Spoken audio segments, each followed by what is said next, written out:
Salam sejahtera kepada seluruh rakyat bangsa Papua yang kami hormati, kami banggakan, dan kami cintai. Baik, podcast of OPM edisi 5 September 2025 bersama kami Ketua Organisasi Papua Merdeka dan Tentara Pembebasan Nasional Papua Barat. Edisi podcast kali ini kami akan melanjutkan penjelasan tentang kunjungan Sekretaris Jenderal Perserikatan Bangsa-Bangsa beserta staf ahli dan staf khususnya, yang dimana dalam video yang lalu telah kami menjelaskan tentang schedule dan perjalanan mereka di Papua Nugini. Dan kali ini kami akan menjelaskan tentang apa saja yang sudah dilakukan, dan yang pasti terlalu banyak retorika dan polemik yang telah kita ikuti bersama. Kami yakin bahwa kerinduan rakyat, perjuangan rakyat Bougainville, rakyat West Papua, dan rakyat Kanaki ingin mengetahui sebenarnya apa yang sudah dilakukan untuk menjawab perjuangan ketiga bangsa di Melanesia, yaitu West Papua, Bougainville, dan Kanaki. Itu yang pertama. Kemudian yang kedua, kami melihat ada banyak propaganda video, editan dengan memakai video-video dan foto-foto dari Sekjen, yang dimana membuat spekulasi yang justru kami melihat tidak sesuai dengan kondisi realitas yang faktual yang terjadi di sini.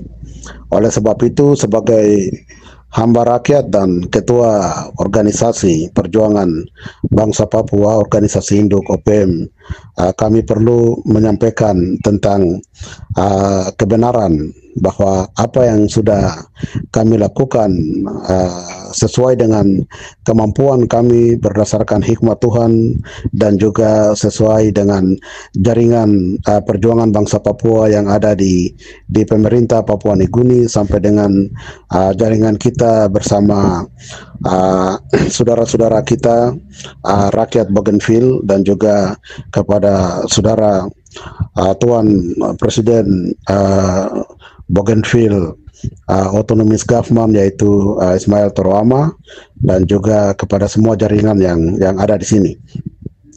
Dan perlu kami menjawab beberapa pertanyaan, dan sebelumnya kami menyampaikan banyak terima kasih kepada seluruh rakyat bangsa Papua yang terus konsisten berbicara, menyampaikan komunikasi melalui doa-doa kepada Tuhan, kepada alam, untuk mendukung perjuangan kami yang ada di sini. Tanpa rakyat tidak mungkin kami berjuang, tanpa doa tidak mungkin kami kuat, tanpa dukungan moral, spiritual, material tidak mungkin kami ada di sini. Kami adalah hamba daripada rakyat Papua, dan kami merupakan perpanjangan suara dari suara yang sudah mulai tidak ada di atas bumi Papua. Kami dengan sukacita, dengan sepenuh hati, sangat konsisten untuk terus bekerja menyampaikan maksud Tuhan dalam perjuangan ini untuk dunia dan juga perserikatan bangsa-bangsa, termasuk kolonial Indonesia dan semua negara-negara di dunia bisa melihat penderitaan darah dan air mata rakyat Papua.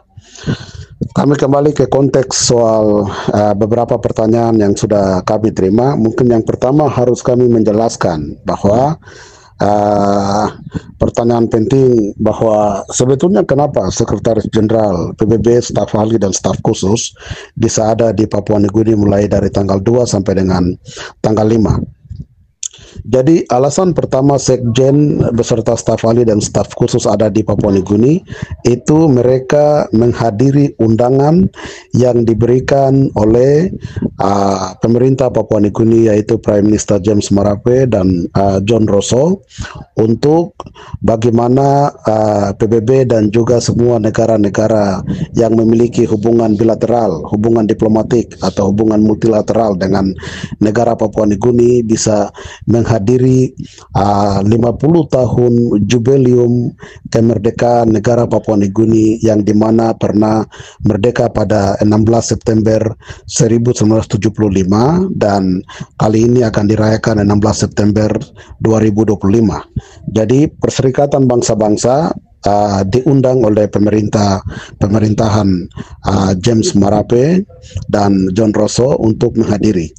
Namun Sekjen PBB tidak bisa menghadiri pada tanggal yang tepat, tanggal 16, karena ada banyak isu-isu global.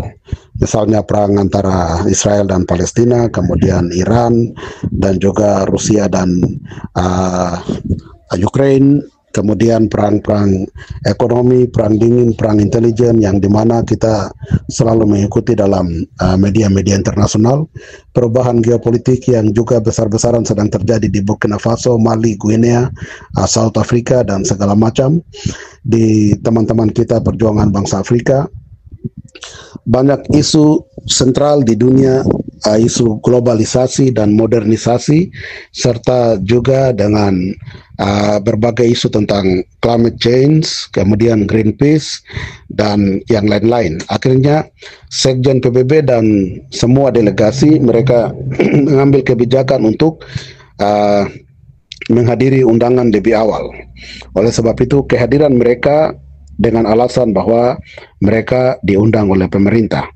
Dan sangat penting Sekjen PBB dalam beberapa pidato-pidato sudah disampaikan secara jelas bahwa ini merupakan sebuah kehormatan karena ketika kemerdekaan Papua Nugini merupakan kemerdekaan pemberian sebagai wilayah bagian dari persemakmuran oleh pemerintah British atau pemerintah Inggris, itu saat itu juga Papua Nugini telah menjadi anggota dari Perserikatan Bangsa-Bangsa, dan 50 tahun menjadi anggota dari Perserikatan Bangsa-Bangsa merupakan kehormatan yang tinggi yang harus dihadiri oleh Sekjen PBB. Dalam kunjungan dan pidatonya sudah sangat jelas yang dimana mungkin semua publik telah mengikuti secara baik. Oleh sebab itu di sini kami hanya akan menjelaskan beberapa hal yang dimana merupakan pertanyaan-pertanyaan penting oleh rakyat bangsa Papua, kemudian rakyat Bougainville dan juga rakyat Kanake, tetapi yang lebih khusus rakyat Papua. Pertama, apakah isu Papua dibicarakan oleh Sekjen PBB atau tidak? Hal ini harus diketahui bahwa Sekjen PBB merupakan orang yang tertinggi yang menjalankan amanah undang-undang, aturan Perserikatan Bangsa-Bangsa, kemudian sistem, mekanisme, framework yang berlaku di PBB. Jadi itu beliau bukan orang sembarang. Beliau ketika mengunjungi suatu tempat, suatu wilayah, itu pasti dia menjalankan protokol kenegaraan dan dia menjalankan kode etik diplomasi. Oleh sebab itu, kami melihat ada beberapa pernyataan-pernyataan yang sebenarnya telah mengcover isu-isu regional, isu-isu yang ada di wilayah Melanesian dan juga di Pasifik.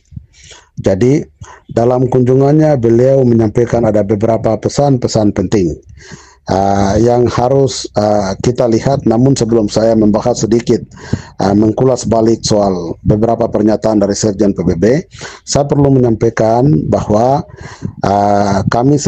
saya sebelum membuat podcast kali ini, saya sudah meminta izin kepada semua tim kerja Perjuangan Bangsa Papua yang ada di sini, yaitu semua rekan-rekan kami, rekan-rekan rakyat Papua yang saat ini sedang bekerja di Parlemen Papua Nugini, yaitu Gubernur Poes Pakop, Gubernur Juva, dan juga beberapa teman-teman yang kami tidak akan sebut, dan juga kepada Presiden Autonomous Government, yaitu Saudara Ismail Terwama. Kami sangat bekerja aktif dan perlu disampaikan kepada rakyat Papua, kami menyampaikan terima kasih khususnya kepada rakyat Bougainville dan Saudara Presiden Ismail Toroama, yang dimana secara sepihak dalam pertemuan khusus dengan Sekjen PBB telah mengakomodir isu perjuangan bangsa Papua yang sudah kami sampaikan. Kami perlu menyampaikan terima kasih juga kepada beberapa dokumen yang sudah disampaikan yang diberikan kepada kami lately, maybe 2 hari sebelum Saudara Presiden Ismail Toroama bertemu dengan Sekjen PBB dalam ruangan yang terpisah. Di situ kami mendapatkan telepon dari message dari Ketua United Liberation Movement for West Papua, Tuan Saudara Menase Tabuni, dan juga bersamaan dengan kontak dengan Tuan Menase Tabuni, sekretaris daripada ULMWP juga mengontak kami, yaitu Tuan Markus Haluk, dan kami bilang ya oke, fine, kirim beberapa dokumen yang perlu disampaikan karena dokumen kami akan diakomodir oleh teman-teman dari Bougainville. Kami coba melalui Papua Nugini, itu agak sedikit sulit karena menghormati protokol audiensi mereka. Oleh sebab itu kami melalui saudara-saudara di Bougainville, dan kami bersyukur kepada Tuhan walaupun dalam pidato resmi Sekjen PBB tidak menyebutkan tentang Papua Barat atau perjuangan pelanggaran HAM di Papua Barat, tetapi semua dokumen resmi telah diberikan secara terhormat, dan ini merupakan kemajuan yang kami lakukan. Saya secara pribadi menyampaikan banyak terima kasih kepada rakyat Bougainville dan semua jaringan perjuangan bangsa Papua yang ada di Papua Nugini, yang dimana kita masing-masing memiliki cara untuk menyampaikan aspirasi, untuk menyampaikan penderitaan rakyat Papua kepada Sekretaris Jenderal PBB. Namun yang harus dicatat oleh seluruh rakyat bangsa Papua bahwa Sekjen PBB bukan tidak tahu masalah Papua. Sekjen PBB tahu masalah Papua, dan Sekjen PBB juga dia mengukur kapasitasnya sebagai seorang tokoh dunia yang menjalankan kode diplomatik dan juga yang menjalankan protokol kenegaraan, di mana menghormati apa yang diminta oleh Papua Nugini, apa yang diinginkan oleh Papua Nugini dalam kunjungannya. Dan kami berterima kasih juga kepada pemerintah James Marape, yang nanti kami akan menyatakan itu dalam beberapa press conference resmi dalam beberapa hari ke depan, bahwa walaupun dalam situasi yang kami melihat ada intervensi dari berbagai pihak untuk bagaimana kami tidak diakomodir, tetapi dalam sebuah sistem dan mekanisme betul-betul luar biasa situasi di sini terjadi, bahwa misalnya 2 jam yang lalu itu ada pertemuan khusus yang dilakukan pada hari ini, yaitu di mana pertemuan khusus itu PBB mengumpulkan semua stakeholder, semua jaringan PBB yang ada di sini, yaitu misalnya jaringan PBB di tingkatan refugi yang disebut dengan UNHCR, kemudian jaringan PBB yang di sini berbicara soal environment dan juga lingkungan dan segala macam, atau UNESCO, dan juga jaringan PBB di bidang kesehatan misalnya di WHO dan segala macam itu, semua dalam rapat 2 jam lebih yang dilakukan di sini. PBB luar biasa, karena kalau dalam beberapa pidato PBB yang dilakukan kemarin, bahwa PBB dia mention, Sekjen PBB dia menyatakan bahwa harus ada kesetaraan pemberian jaminan kepada semua refugi yang ada di negara ini. Kalau dibicarakan refugi atau pengungsi di Papua Nugini, itu tidak ada pengungsi yang lain. Pengungsi yang paling pertama dengan jumlah yang besar di negara Papua Nugini, sekitar 34.000 jiwa yang ada di Papua Nugini, itu dari Papua Barat. Jadi ketika perang terjadi di Papua Barat mulai dari tahun 61, kemudian eksodus politik yang dimana terjadi mulai dari perpecahan dan operasi militer pembubaran Dewan Niguinirat, sampai dengan mulai tahun 70 di mana setelah lahir organisasi Papua Merdeka di Manokwari dan mulai ada perlawanan secara sadar sebelum proklamasi 1 Juli 71 sampai setelah proklamasi 1 Juli 71 itu semua pengungsian besar-besaran di wilayah perbatasan mulai dari Merauke sampai dengan di Jayapura yang semua masuk melalui pintu jalan jalur Merauke dan Fanimo di Sandaun Province itu berjumlah semua 34.000 dalam dokumen UNHCR. Jadi dalam dokumen resmi penanganan tentang refugee atau pengungsi itu ada 34.000 orang Papua dan dokumen itu dibicarakan dan diberikan secara resmi oleh badan UNHCR yang ada di Port Moresby. Dan ketika Sekjen PBB mengalamatkan dalam pidatonya bahwa berbicara tentang pengungsi yang identik yang ada di negara Papua Nugini, pengungsi politik yang keluar karena perang, yang karena konflik perang, kemerdekaan dan kedaulatan, itu semua pengungsi dari Papua Barat yang berjumlah 34.000. Ada asylum seekers yang dimana ada pengungsi yang ditampung di Manus, yaitu dari Timur Tengah, namun itu tidak menjadi perhatian khusus, tetapi pengungsi yang masih ada dan berkolaborasi dan masih terus menyuarakan tentang kemerdekaan hak-hak politiknya dalam beberapa event di Papua Nugini, yaitu hanya rakyat Papua yang ada di Papua Nugini.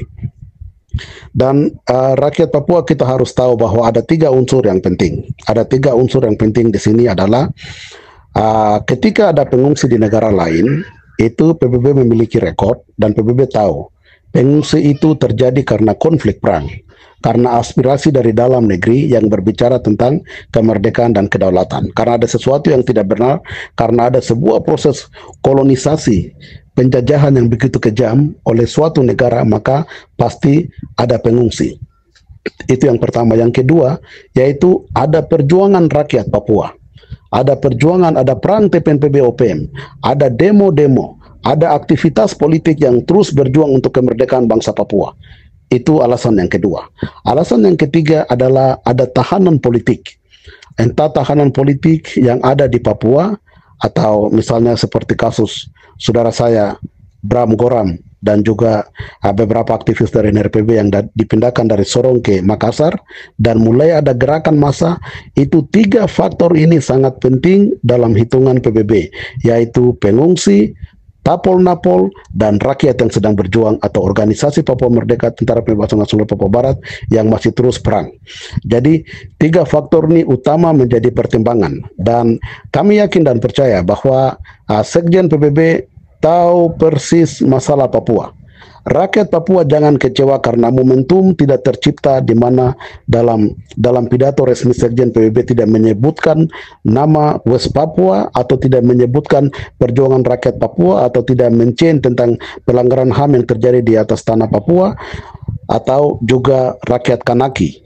Hal yang sama. Kita tidak bisa kecewa karena itu, karena Sekjen PBB adalah tokoh dunia yang mengerti rules of diplomatic, dia yang mengerti tentang kode etik diplomatik dan juga mengerti tentang protokol kunjungan kenegaraan.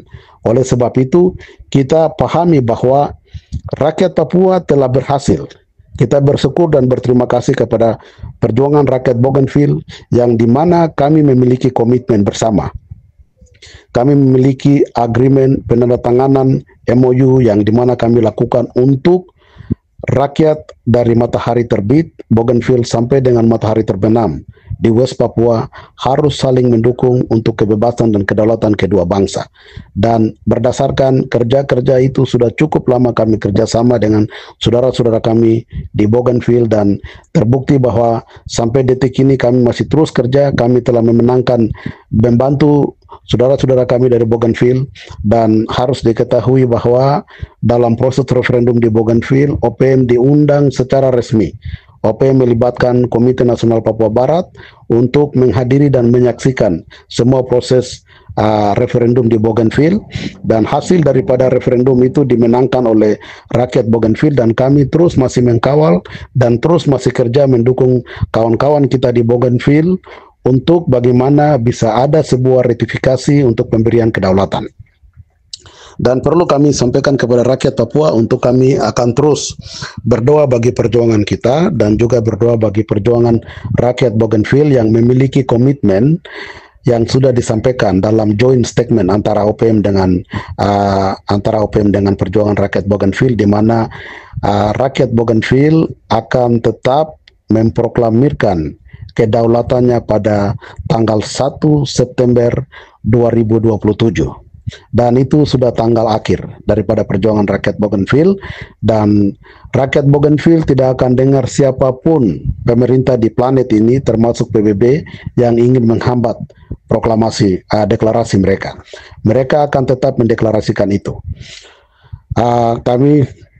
Itu yang mungkin bisa kami sampaikan kepada seluruh rakyat bangsa Papua, dan kita tetap optimis bahwa ada hal-hal lain yang kami tidak bisa membuka semua dalam podcast kali ini, tetapi semua aspirasi rakyat Papua yang disampaikan dalam 3 dokumen dari organisasi Papua Merdeka, kedua dokumen dari United Liberation Movement, kepemimpinan Tuan Menase Tabuni dan Tuan Marcos Haluk, itu sudah ada di tangan PBB, dan nanti kita akan melihat proses selanjutnya. Kami telah mendapat banyak kontak desk yang dimana untuk ada komunikasi selanjutnya ke depan. Selanjutnya mungkin yang perlu kami sampaikan di sini bahwa kami melihat ada banyak propaganda oleh media-media lokal di Papua dan juga media-media Indonesia yang menyampaikan banyak spekulasi, banyak argumentasi tentang referendum Papua, Aceh dan segala macam.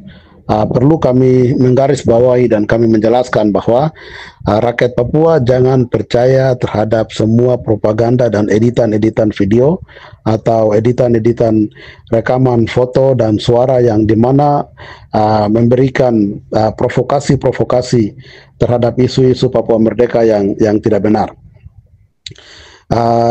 Kami memberikan pesan kepada rakyat Papua, rakyat Aceh, dan juga Kanaki dan Bougainville sebagai sebuah bangsa yang mau merdeka. Tidak ada satu alasan atau tidak ada satu tekanan yang dapat membatasi, entah itu pembantaian, pembunuhan, nyawa pun dan segala macam tidak akan pernah membatasi perjuangan rakyat Aceh, Papua, rakyat Maluku, dan juga rakyat Bougainville dan juga rakyat Kanaki. PBB memiliki prosedur yang jelas, memiliki mekanisme yang jelas yang tetap akan mengakomodir semua wilayah-wilayah yang ingin merdeka. Dan kita telah mengikuti bersama dalam seminar 3 bulan yang lalu di Timur Leste.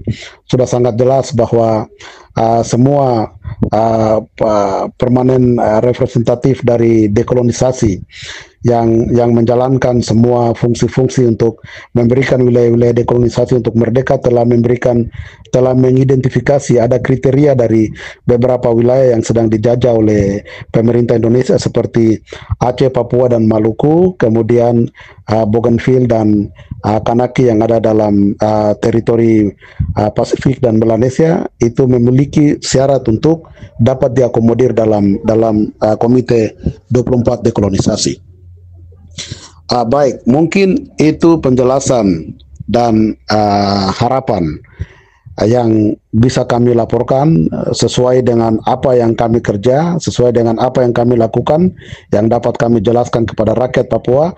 Kami bertanggung jawab terhadap semua informasi yang kami berikan pada saat ini, dan terima kasih kepada koordinasi kami dengan pihak United Liberation Movement for West Papua di bawah kepemimpinan Tuan Menase dan Marcus, dan juga kepada seluruh rakyat bangsa Papua yang masih konsisten, yang memiliki itikat baik untuk mengikuti dan memberikan dukungan-dukungan moral, dukungan-dukungan spiritual melalui doa dan segala macam kepada kami, dan kami tetap akan berada dalam menyampaikan berita-berita, dalam menyampaikan semua aspirasi rakyat Papua di tingkatan, di level yang kami sedang bekerja dengan jaringan yang ada, dan apapun konsekuensinya kami tetap bertanggung jawab terhadap semua informasi yang kami sampaikan. Dan kepada rakyat bangsa Papua tetap optimis, kami yakin bahwa perjuangan untuk merdeka dan berdaulat itu bukan sesuatu yang dimana rakyat Papua melakukan dosa atau kesalahan. Perjuangan rakyat Papua untuk merdeka dan berdaulat adalah wujud daripada bagaimana kami mengimplementasikan hak yang universal, divine right, dalam bahasa Inggris dikatakan dan divine right itu artinya hak yang tidak bisa disangkal, tidak bisa diganggu gugat, tidak bisa dimanipulasi dengan cara apapun. Itu hak yang dimana hanya Tuhan saja yang memberikan, dan itu satu kali dalam setiap kehidupan manusia untuk mewujudkan itu. Jadi kami mau merdeka itu merupakan hak fundamental kami yang tidak bisa kami minta kepada PBB, yang tidak bisa kami minta kepada Indonesia, kami minta kepada Belanda, kami minta kepada Amerika. Kami hanya minta mereka mengakui, karena saat ini mereka sedang merampas, mereka sedang mencuri, mereka sedang merampok, mereka sedang membunuh, mereka sedang memanipulasi hak kami. Itu harus dikembalikan secara terhormat berdasarkan semua mekanisme yang berlaku secara universal, atau juga semua konstitusi, aturan-aturan yang mereka miliki. Jadi itu tambahan yang perlu kami sampaikan. Dan kali ini kami sambil melakukan podcast, kami ada menyaksikan bahwa Sekjen PBB beserta delegasi yang saat ini dalam waktu 2-3 menit lagi sedang menuju ke pesawat untuk meninggalkan Papua Nugini. Akhir daripada penyampaian kami menyampaikan banyak terima kasih kepada pemerintah Papua Nugini, yaitu Prime Minister James Marape dan Rosso Government, dan juga kepada semua stakeholder, pendukung perjuangan rakyat bangsa Papua yang ada di Papua Nugini, yang dimana mencoba melakukan sesuatu dengan cara-cara mereka. Namun kami melihat walaupun itu tidak disampaikan secara official statement, tetapi semua aspirasi kami sudah diakomodir oleh saudara-saudara kita dari Bougainville. Puji Tuhan atas perhatiannya, kami menyampaikan banyak terima kasih. Tuhan memberkati kita semua.